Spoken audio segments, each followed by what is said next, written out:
The United Nations Population Fund just announced that October 31st is the date when they estimate the human population in the world will reach 7 billion people.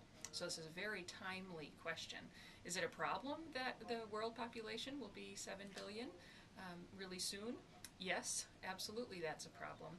It's a problem not because the population is a certain size, but it's a problem because the world has limited physical resources and human life depends upon those resources. As those resources become more and more scarce, as indeed they are, we have an increase in human violence, in poverty, in famine, and in general degradation of the quality of life. How do we address this? Well, the one-child policy in China has shown us many things, one of which is that people are going to carry out policies only as much as their values allow them to. That's really, that's a claim with a lot of kind of information behind it.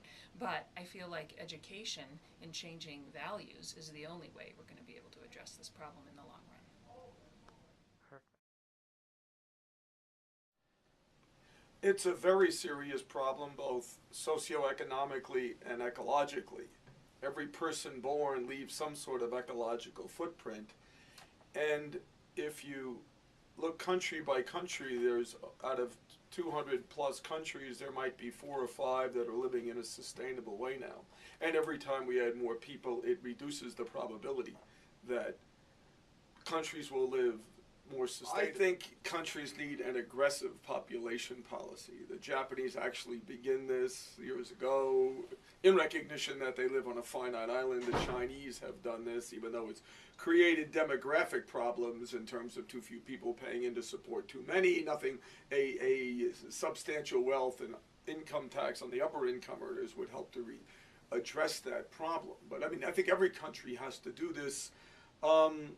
One thing we've studied in development is the microeconomic theory of fertility. Around the world, you need to give women more employment opportunities, not only get a job, but it's a good paying job, so that the opportunity cost of them having children goes up and up and up. And in every country where that's occurred, birth rates have gone down. So it's a whole combination of things, but I think it needs to be a commitment to recognize that this is disastrous.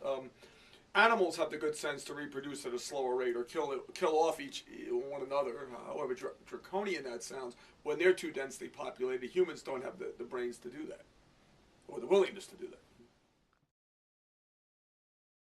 There you go. Okay. Yes, population growth is a problem, and yes, there are some things we can do about it.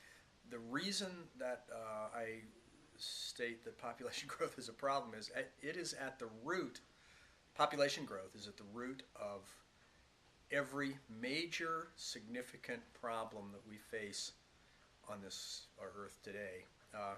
Global climate change, one major challenge ahead of us, is rooted in population growth. And the corresponding changes in hurricane intensity, in droughts, in movement, crop losses, and so forth. Look at the loss of marine fisheries. We've lost more than 2/3 of our marine fisheries are either overexploited or at the limit of exploitation right now. We're losing fish, and fish feed the world. That is a result of population pressure. Look at increased intensified agriculture, so much so that we're losing soils throughout the world at a rate greater than they can be replaced. We're losing water, aquifers, underground water supplies irreversibly in many of our huge crop production areas in the world. We are creating dead zones. Over 200 of the major Earth's rivers, including the Mississippi and Yangtze, have at their mouths entire dead zones as a result of our intensified agricultural activity that's done in response to a demand for increasing food production. Look at increased urbanization, major problem. Poverty resulting from urbanization. And there's incredible pressures mounting as the population of the Earth expands in urban areas particularly. Where do the poor move? They move to places that are environmentally less sustainable. They move to areas in which we're encroaching on agricultural land. Loss of habitat. Well, before I finish that one, the incredible poverty that exists on Earth is exacerbated by population growth. Loss of habitat. We have used over 2/3 of the Earth's arable, well over 2/3 of the Earth's arable land. We've had a human footprint on more than 2/3 of the Earth's surface, and that is a result of increasing population pressures.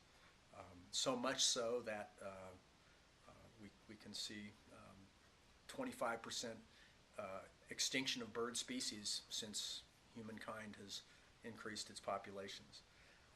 We're losing species, we're losing ecosystem services. These are all population pressures. Many, many. That's just the tip of the iceberg. Urbanization problem. 75% of our fruits and vegetables are threatened. Fruit, vegetable, and dairy production is threatened by urban sprawl. And that's where the population growth is mainly increasing. What can we do about it? Increase family planning, both at the local, regional, national, and international level. What else can we do? Improved education, mainly in poor areas, mainly for women. Equal rights, again, with special attention to women. Women are the power of the world, and when they're neglected, poverty increases. With poverty increases, the population pressures on environmental systems are exacerbated. Those are just a few. What else can we do? Government policies. There's a lot of movement in Idaho to say no government, but you know what? Without government, we don't have the political pressures and incentives for local sustainable development, emphasizing stable local systems. In that way, you reduce the pressures for imports of agricultural products that exacerbate global climate change, exacerbate loss of food production systems, and on and on. So improved education, improved equal rights for all people on Earth will improve the poverty situation. Without solving poverty, we won't solve the population growth problem. And governmental policies. That's just a few, and that's just the tip of the iceberg.